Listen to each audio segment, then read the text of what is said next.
बंदो गुरुपद कंजे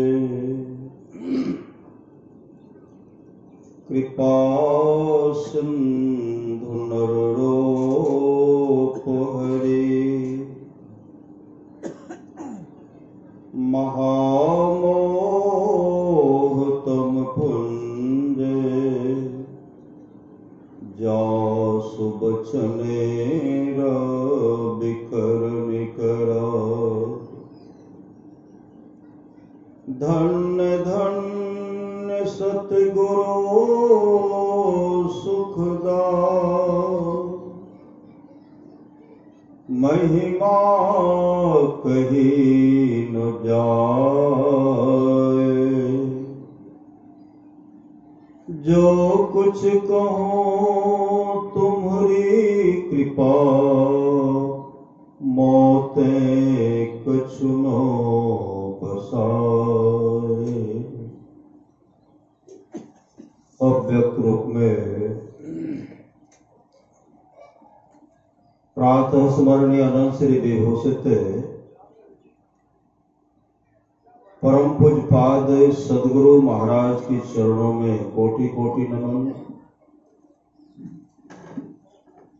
मंचासीन पूज्य बाबागण, विशिष्ट गुरुजन, उपस्थित सत्संग प्रेमी महानुभावों, माताओं एवं बहनों, सभी के अंदर में बैठे हुए परमात्मा को कोटि कोटि नमन।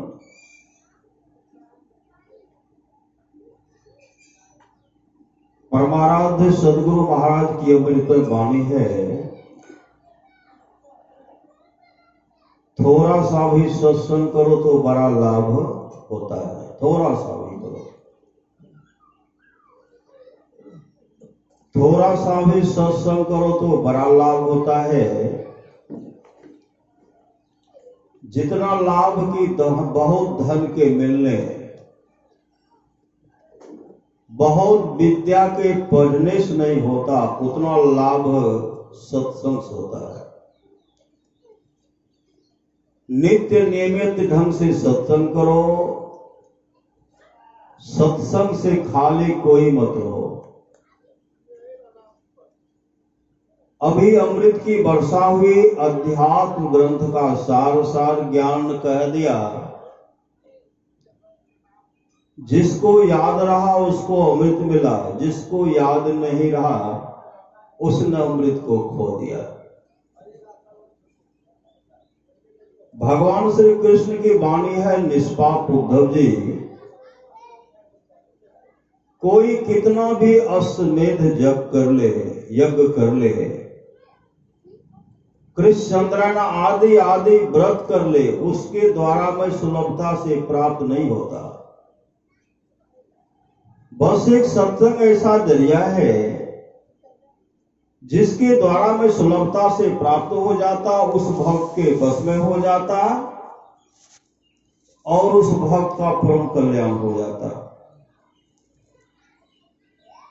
परमाराज सुन महाराज पुनः कहते हैं, जो लोग बहुत दिनों से सत्संग करते आ रहे हैं, अभी कर रहे हैं, आगे भी करेंगे, वे सभी महासुख के भागी होंगे, महासुख के भागी।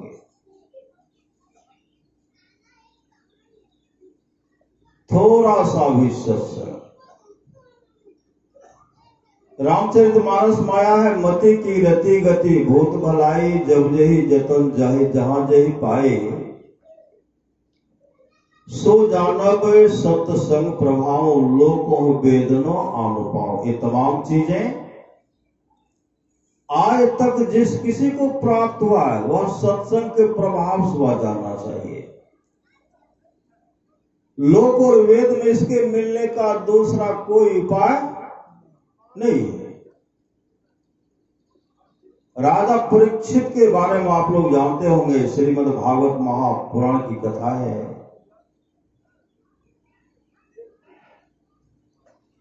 जब सुखदेव मुनि राजा परीक्षित को सत्संग सुनाने का विचार किए।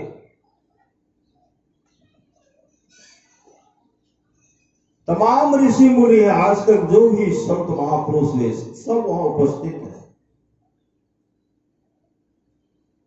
सत्संग प्रारंभ होने वाला था, उसी समय भगवान इंद्र और बहुत देवता अमृत का कलश लेकर के आए, अमृत लेकर के आए।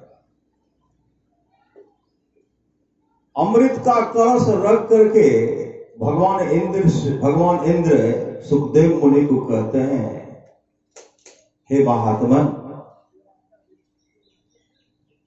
यह अमृत का कलश जो अमृत जिसमें भरा हुआ है, राजा परीक्षित को अमृत पिला करके अमर कर दीजिए। उसके बदले में हम तमाम देवताओं को सत्संग सुना दीजिए। सत्संग। सुखदेव मुनि मुंह को फेर लेते हैं। क्यों फेर लिए? देवता भी इतने स्वार्थी होते हैं, सत्संग से बढ़ करके कुछ है नहीं, कहा नहीं जा सकता। एक प्रलोभन दे करके अमृत पिला करके अमर इनको करना चाहते हैं और अपने सत्संग का लाभ उठाना चाहते हैं। जैसे सुखदेव मुनि मुंह फेर लेते हैं, राजा परीक्षित कहते हैं, गुरुदेव मुझे अमर होना नहीं है, मुझे सत्संग सुना दीजिए, मुझे सत्संग सुना दीजिए। भागवत कथा प्रारंभ हो गया। 7 दिन तक सत्संग हुआ, सत्संग का श्रवण किए और राजा परीक्षित मोक्ष धाम को चले गए। जिस धाम में पहुंचने के बाद फिर संसार में दुख उठाने के लिए नहीं आना पड़ता। इस सत्संग का फल है।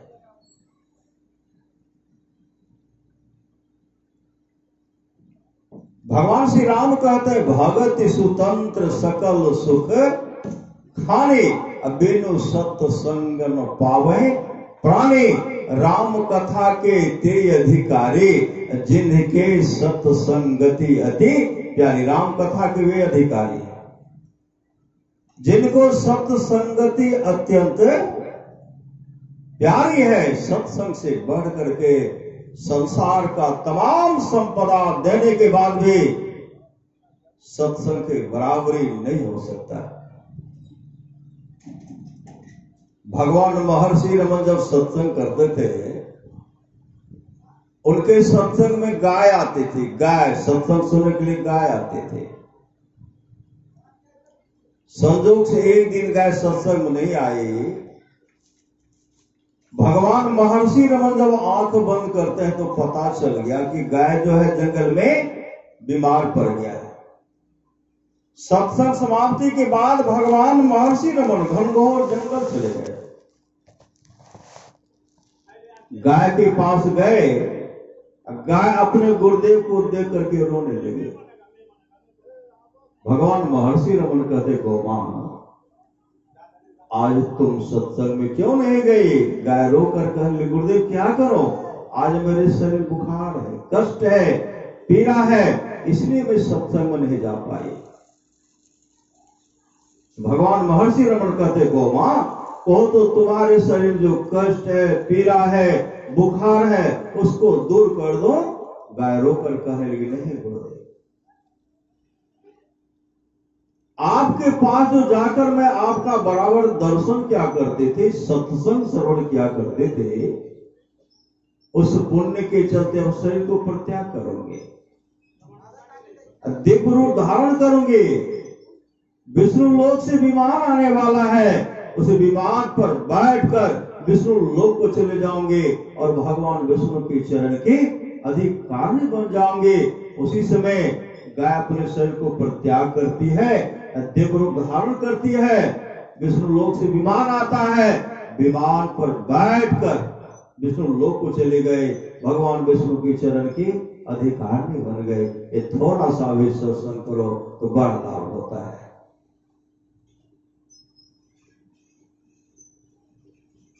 आप लोग जानते होंगे, राजा जनक के राज दरबार में बराबर सत्संग होते रहता था। जब तक राजा जनक सत्संग में नहीं आते, तब तक गुरुदेव के द्वारा उनको सत्संग प्रारंभ करते ही नहीं। जब आते थे तब प्रारंभ करते थे। ऋषि मुनि के मन में होता था, गुरुदेव राजा को बहुत अधिक चाहते हैं, इसलिए जब तक राजा जनक नहीं आते तब तक सत्संग प्रारंभ नहीं करते। अंतर्यामी सदगुरु थे, सब जान गए। अब बोल चाल के भाषा में एक दिन बोल भी दिए कि अब सत्संग प्रारंभ किया जाए। या गोलक जी महाराज कहते हैं, राजा जनक को आने के लिए दीजिए। सबके मन में पोल खोल गया। श्री सदगुरु संजोग से एक दिन की बात है, या गोलक जी महाराज योग बल से जंगल में आग लगा दिए। जैसे जंगल में आग लगाते हैं, खबर करने वाले खबर करते, महाराज जंगल में आग लग गई है, राजमहल की ओर आ रही है। प्रवचन हो रहा है। फिर कुछ देर के बाद कहते हैं, महाराज राजमहल में आग प्रवेश कर गई है। जितने भी सन्यासी थे उठ करके भागे। कहां भागे? लंगोटी को बचाने के लिए, कपड़ा को बचाने के लिए। फिर खबर आता, महाराज आप जिसमें निवास करते हैं उसमें अग्नि प्रवेश कर गया है। इतना सुनने के बाद या गोलक जी महाराज प्रवचन करना बंद कर देते हैं। राजा जनक हाथ जोड़ करके कहते, गुरुदेव इस महल को तो एक न एक दिन नाश होना ही है। सत्संग मिलेगा कि नहीं मिलेगा कहना मुश्किल है, इसलिए मुझे सत्संग सुना दीजिए। मुझे सत्संग सुना दीजिए। तब तक जो भी सन्यासी थे तब तक हंसते हुए वस्त्र को लेकर के वहां हंस रहे हैं, खड़े हैं। या गोलक जी महाराज कहते हैं, सत्संग का सच्चा अधिकारी कौन है? राजा जनक कि तुम लोग? सब सिर को नीचे कर देते। मुद मंगलमय संत समाजो, जो जग जंगम तीरथ राजो।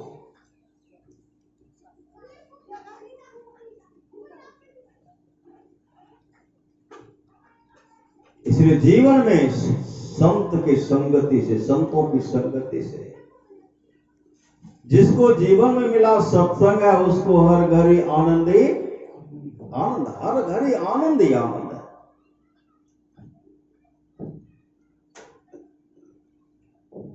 करिए नित्य सत्संग को बाधा सकल मिटाइए, भी बाधा नहीं रहेगा। श्री सदगुरु और बाधा को कहां खोजने के लिए जाइए? एक भी बाधा नहीं रहेगा। सत्संग कीजिए, पहले सत्संग कीजिए।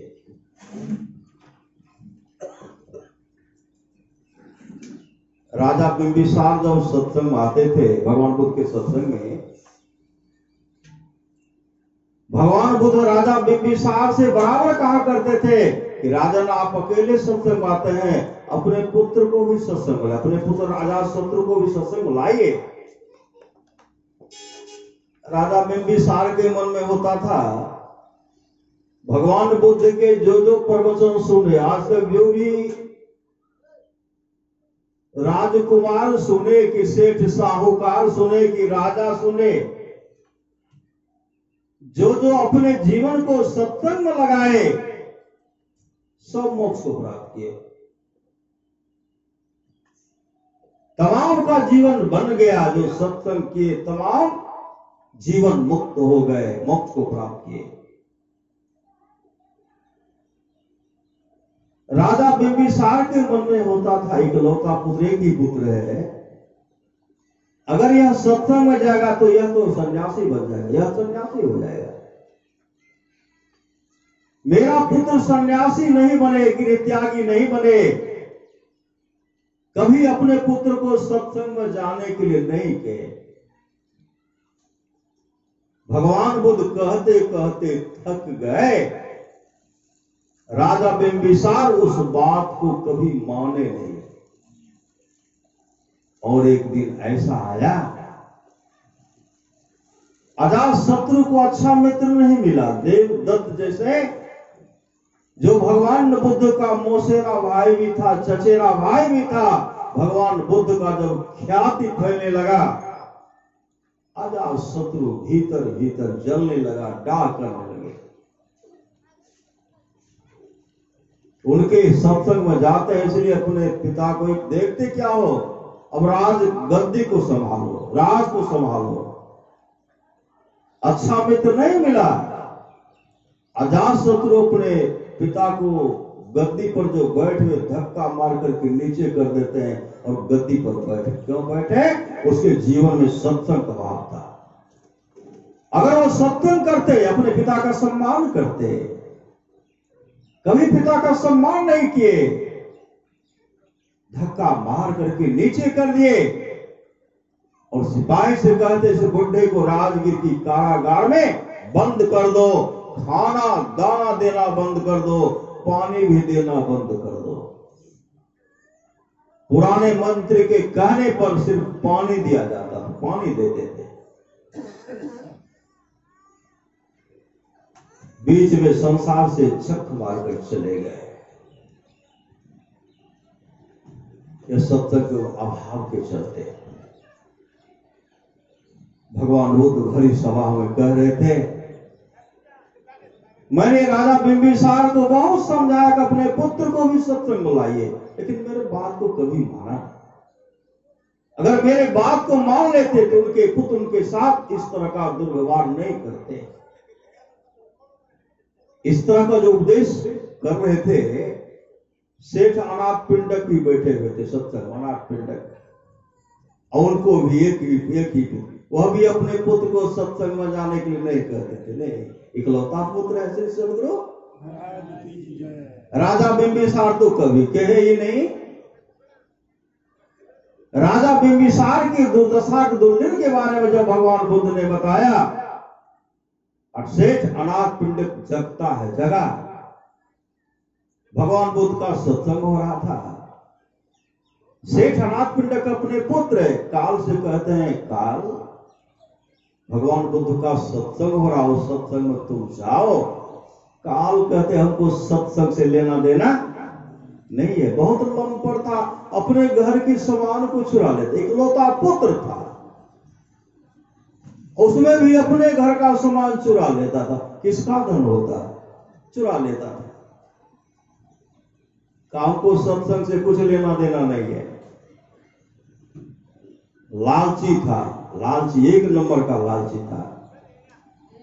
सेठनाथ पिंडक कहते हैं, आज अगर तुम सत्संग में जाओगे तुमको 100 कारसापन देंगे। कारसापन, 100 कारसापन का नाम सुनते ही क्या कर, तब तो हम सत्संग में जाएंगे।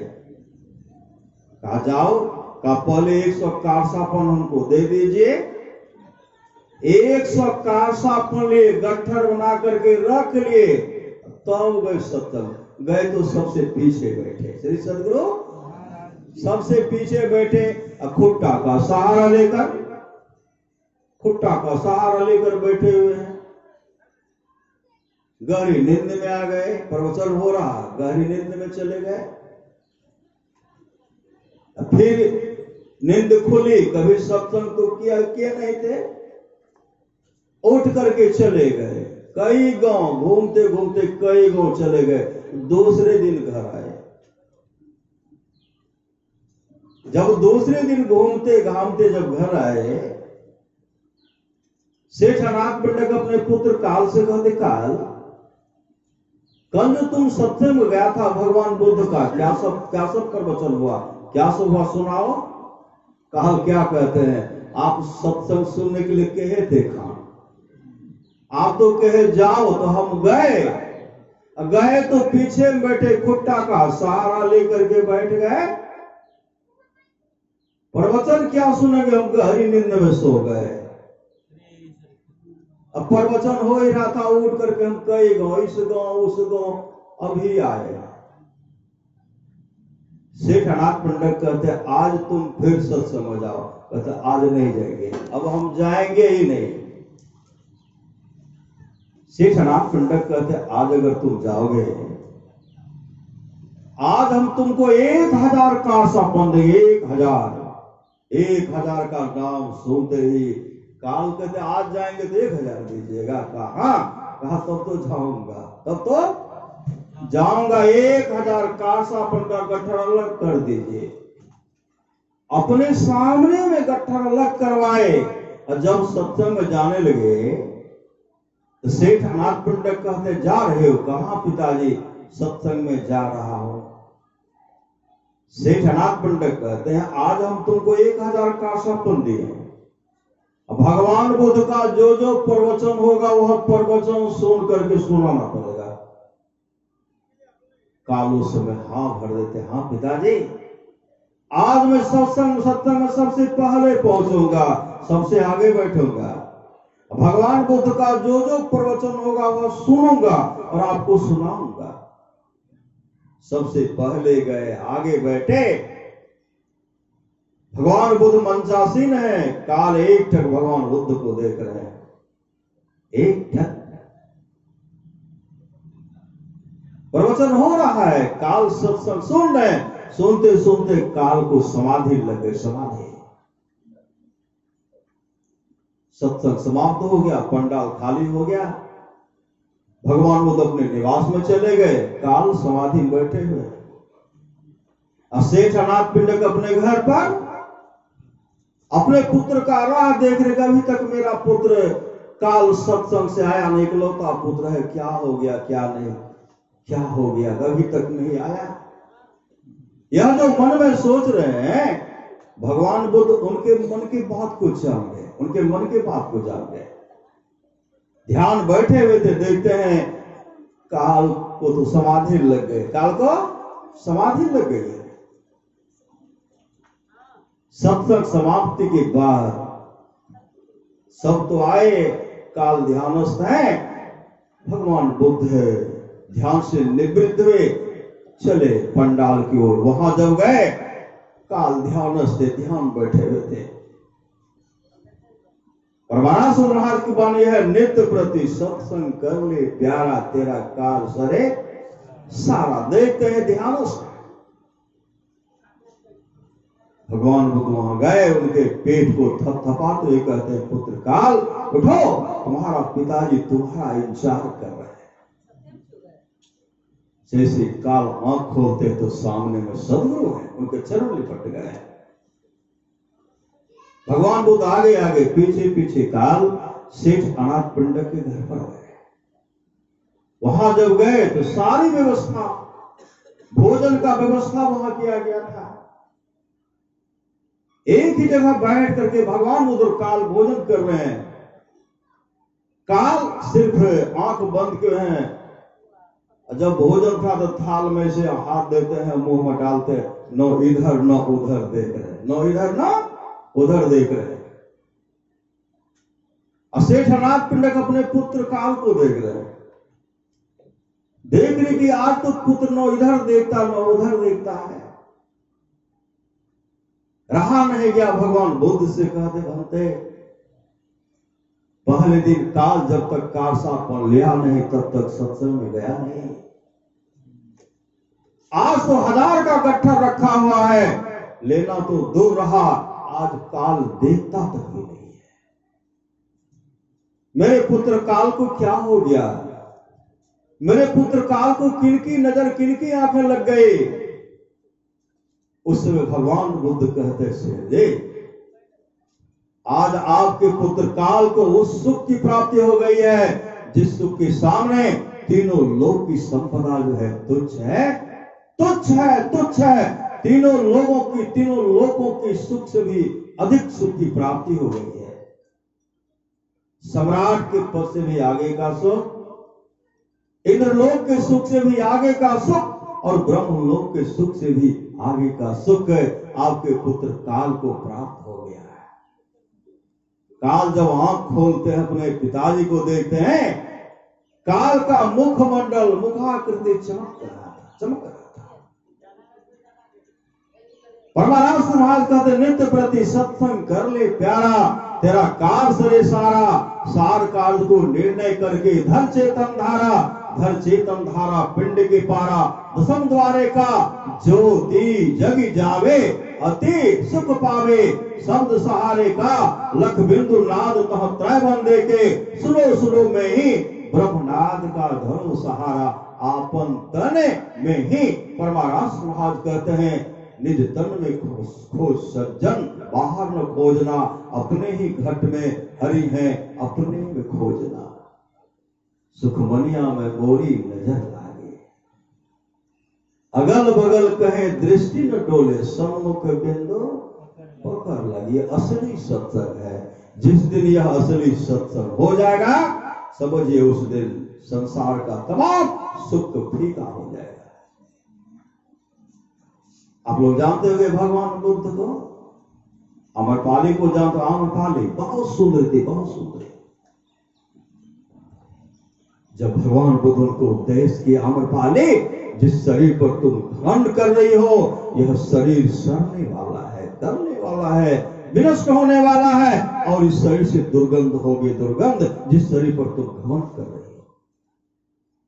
समय की एक ठोकर ही बदल देती है जीवन को। भगवान बुद्ध उनको ठोकर दिए। आम्रपाली भगवान बुद्ध के चरण पर गिर गए, भंते मुझे वह ज्ञान दीजिए जिससे मेरा मानव का शरीर सफल और सार्थक हो जाए। भगवान बुद्ध को नाम दान दिए, भजन दे दिए। जिस नाम दान के समय में उनके बारे में कहते हैं, कुसुम को जब जन्म था तो भजन कर ले, नाम का सुमन कीजिए। कुसुम को जब जन्म था तब भजन कर ले नाम का, चलना है दिन जरूरी, घमंड क्या धन धाम का, आंख मुंदो कुछ न तेरा, तन हुआ बिन काम का, नकली पुतली बनी है हार मांसो चाम का, यह भी है दुश्मन भी तेरा चल गया बिन दाम का, कौरी कौरी जोड़ता होगा करोड़ों और शंख का, वह भी गारा छोड़ कर भागा था सोचे हाथ का, नाम बिन सब झोर दुनिया, झोर तुम बिन नाम का, धोबी के घरोंगे गधा मर डबो सुन शाम का, अंश ईश्वर कात होकर कर्म करता स्वान का, दास सुमरन ने कहा प्रमाण देकर वेद का। आज आम्रपाली अपने जीवन के बागडोर को सदगुरु के हवाले कर दिया, और उनका मकान बहुत सुंदर था, तमाम दान कर दिए। भगवान बुद्ध का सत्संग हो रहा था, उस सत्संग में आम्रपाली गए। सत्संग सुन करके जब जाने लगी, गांव की ओर देखती है, गांव की ओर जहां उनका निवास था, जिसको छोड़ करके भिक्षुनी बन गए थे, उधर देख करके उधर देख रहे थे, और मन में यह सोच रहे थे, मैंने जितना बड़ा त्याग किया, कोई मेरा सम्मान भी नहीं करते हैं। मैं इतना बड़ा त्याग किया, कोई मेरा सम्मान भी नहीं करते हैं। किसी के घर में रात जाकर के ठहर जाऊंगे। उसी से मैं भगवान बुद्ध उनके सामने प्रकट हो गए, प्रकाश फैलाते हुए कहते, आम्रपाली क्या सोच रही हो? सम्मान की चाहना कर रही हो? लोग तुम्हारा सम्मान नहीं कर, यह सोच रही हो? अरे संसार के लोग को जब तुम दे रहे थे, तुम्हारा लोग सम्मान करते थे, तुम्हारा चाहते थे, आज देना बंद कर दे, इसलिए तेरा कोई सम्मान नहीं करते हैं, कोई नहीं चाह रहे। आम्रपाली आगे बढ़ो, आगे बढ़ो। उसी से आम्रपाली आगे बढ़ गए। नदी की धारा बह रही है, जंगल है, विशाल सब वृक्ष है, मंद मंद हवा बह रही है, पक्षी चहचहा रहे हैं, कलरव करते हुए पानी की धारा बह रही है। और चंद्रमा जो है, पूर्णिमा का दिन था, चंद्रमा 16 कलाओं से देते हैं। भगवान बुद्ध उपदेश करते हैं, आम्रपाली बैठ और ध्यान कर। उसी समय आम्रपाली बैठ गई और ध्यान करने के लिए जब बैठ गए समाधि लग गए। श्री सदगुरु समाधि लग गए, बाहर रात समाधि में बैठी हुई है। सुबह जब हुआ, जब ध्यान से निवृत्त हुई, आज आम्रपाली का मुखाकृति मुखमंडल चमक रहा है। आम्रपाली अपने आत्मस्वरूप का दर्शन कर मोक्ष को प्राप्त की।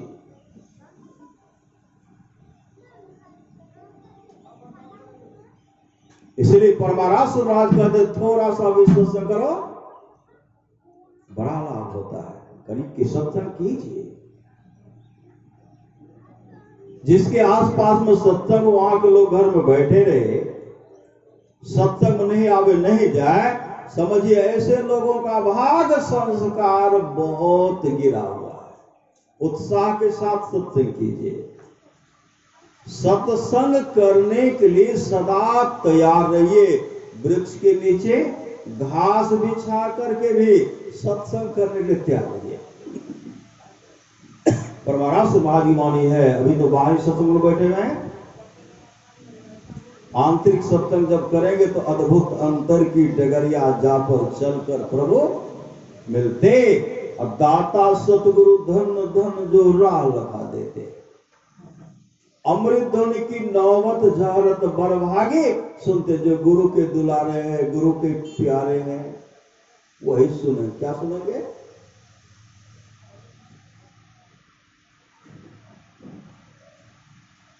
परमारास महाराज की वाणी है, प्रकाश नहीं मिले तो उतनी हानि नहीं जितनी हानि की शब्द के नहीं मिलने से। सब आत्मस्वरूप का दर्शन करना ही, अपना आत्मस्वरूप का दर्शन करना ही परमात्मा का दर्शन करना। जब आत्मस्वरूप का दर्शन कर लेंगे, हम में और परमात्मा में कोई अंतर नहीं रहेगा। कोई अंतर है भी नहीं, कोई अंतर नहीं है। ईश्वर अंश जीव अविनाशी, अचेतन अमल सहज सुख, राशीश्वर का अंश सबके अंदर में जर्रे जर्रे में बैठे हुए, जर्रे जर्रे बैठे। इसके लिए आपस में मेल से रहना पड़ेगा। श्री सदगुरु आपस में मेल से रहना पड़ेगा। अगर आपस में मेल से नहीं रहेंगे तो सत्संग तो करना बड़ा मुश्किल है। श्री सदगुरु सत्संग जब नहीं करेंगे, आपस में मेल नहीं तो सत्संग भी नहीं कर पाएंगे। और मानस जब तो करिए नहीं पाएंगे। श्री सदगुरु मन में कुछ से कुछ होते रहेगा जिनको आपस में मेल नहीं है। महापुरुष की वाणी है, मन नहीं पकड़ा जाए बहादुर जवान है, करत रहे खुरखुंड बड़ा शैतान है। मन का कहा मानिए, मन है पक्का चोर, बीच नदी में ले जा करके देगा आपको छोड़। तैरने के लिए पार हो जाएंगे, कभी पार नहीं हो पाएंगे। इसलिए आपस में मेल से रहिए, माता पिता का सेवा कीजिए। हर बात को भूलो, भले माँ बाप को मत भूलना, उपकार इनके लाखों हैं, इस बात को मत भूलना। माता पिता से बढ़ करके कोई देवी देवता नहीं है। स्त्री के लिए उनके घर में सास ससुर पति ईश्वर के तोड़। जो घर में सास ससुर पति की सेवा करेगी, गुरु से युक्ति लेकर के ईश्वर भजन करेगी। जो माता पिता का सेवा करेंगे, सत्संग नित ध्यान नित करेंगे, उनका सौदा सस्ते में पट जाएगा। श्री सदगुरु सस्ते में सौदा पटेगा। सस्ता में सौदा पटाना चाहते हैं तो सत्संग नित और ध्यान नित संलग्नता के साथ कीजिए। आपस में मेल से रहिए। भगवान श्री राम कहते हैं, भगवान राम वशिष्ठ जी का संवाद है, जो वाणी विचार के द्वारा अपने पिताजी को प्रसन्न कर लेते हैं, अगर पिताजी खुश हो जाते हैं, ब्रह्मा विष्णु महेश खुश हो जाते। पिताजी के खुश होने से ब्रह्मा विष्णु महेश खुश हो जाते हैं। जो वाणी विचार के द्वारा अपने माँ को प्रसन्न कर लेते हैं, अगर माँ खुश हो गई, लक्ष्मी सरस्वती पार्वती जी खुश हो जाती है। जो भाई भाई में प्रेम से रहते हैं, तमाम देवता खुश हो जाते हैं। जो गोतनी गोतनी प्रेम से रह रहे, तमाम देवियां खुश हो जाती हैं। जो गुरु को प्रसन्न कर लेते हैं, विश्व ब्रह्मांड में जितने ऋषि मुनि हैं सब खुश हो जाते हैं, कहीं जा निकास कथा नहीं है। इसलिए आपस में मेल से रहिए। अफसोस मूढ़ मन तो मुद्दर से सो रहा है, सोचा न था कि घर में अंधेर हो रहा है। 84 लाख मंजिल तय करके मुश्किलों से जिस घर को तूने ढूंढा उस घर को खो रहा है। हाथ से मत जाने दीजिए। एक एक श्वास के लिए सिकंदर तरसते रह गए, तड़पते रह गए। सिकंदर अपने जीवन के बागडोर को सदगुरु के हवाले नहीं किए। जिस समय दंडायन ऋषि ने कहा था, सिकंदर तुम विश्व विजय की लाशा लेकर के चले हुए हो, अब तुम मां का भी दर्शन नहीं कर सकोगे। 4 महीने का समय था सिकंदर के पास। अगर सिकंदर उसी समय अपने जीवन के बागडोर को सदगुरु के हवाले करते, उसका भी जीवन मंगल में हो जाता, लेकिन ऐसा नहीं किए। जिसमें दंडायन ऋषि ने कहा कि तुम मां का भी दर्शन नहीं कर सकोगे, सिकंदर के आंख से आंसू बहता है। क्यों बहा? वो मातृभक्ति, मां का दर्शन नहीं कर सकूंगा, चल पड़े कि मां का दर्शन करो। अंतिम इच्छा थी डॉक्टर, ढेर सारा धन ले लो, सोना चांदी हीरा जवाहरात का अंबार लगा दूंगा, आधा राज तक दे दूंगा, लेकिन मुझे मेरी अपनी मां से दर्शन करा दो।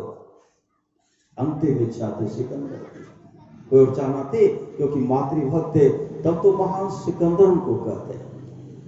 इसलिए माता पिता का सेवा कीजिए, आपस में मेल से रहिए। श्री सदगुरु आपस में मेल, मानस जब करने में भी मेल होगा। श्री सदगुरु मानस जब करेंगे दृष्टियों की क्रिया में भी मेल हो जाए, और दृष्टियों की क्रिया बन जाएगी। दृष्टि टिके श्रुति धुन रवे, अस करो गुरु दया, भजन में मन ऐसो रमे, जस रम सो माया। अगर दृष्टि टिक गए तो सब काम बन जाएगा। सब काम बनाना चाहते तो सत्संग ध्यान कीजिए। आज देखते हैं मुकेश बाबू, उनके पिताजी सब परिवार मिलकर के सत्संग का प्रधानता दी। सत्संग से बढ़कर के कुछ नहीं। गृह प्रवेश भी किए और सत्संग रखे। श्री सदगुरु ऐसे भक्त का क्या होगा? यहां भी सुख, वहां भी, यहां भी सुख, यहां भी सुख, वहां भी सुख। इसलिए जिस भावना से सत्संग करा रहे हैं, सदगुरु महाराज सब कुछ जानते हैं। नहीं जानते हैं? सब कुछ जानते हैं। सदगुरु वहां से प्रार्थना से, हे सदगुरु उस भक्त का मांग को स्वीकार करेंगे, उनके मांग को पूरा करेंगे। ये तमाम भक्त जो आए हैं उनके भी मांग को पूरा करें। क्या हम लोग के प्रेम भक्ति गुरु दीजिए, और बिनों कर जोरी, पल पल छोड़ न छोड़िए, सुनिए गुरु मोरी यह मांग भी। सदगुरु वहां से प्रार्थना है, सब भक्त का मांग आप स्वीकार करेंगे। बोलिए प्रेम से श्री सदगुरु महाराज की जय। हम तो बहुत समय ले लिए, हमको इतना बोलना नहीं था, अब हम लोग पूज्य बाबा से सुने। श्री सदगुरु महाराज की जय।